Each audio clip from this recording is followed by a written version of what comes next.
Я Дусмагулова Рауза Карибековна уполномочена быть наблюдателем общественного объединения «Нур-Отан» на выборах акимов сельского округа Бастыбе.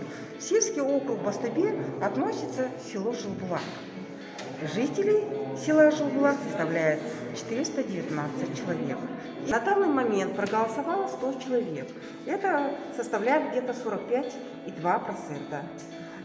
У нас голосование проходит прозрачно. Население приходит постепенно, люди спокойные, атмосфера добрая.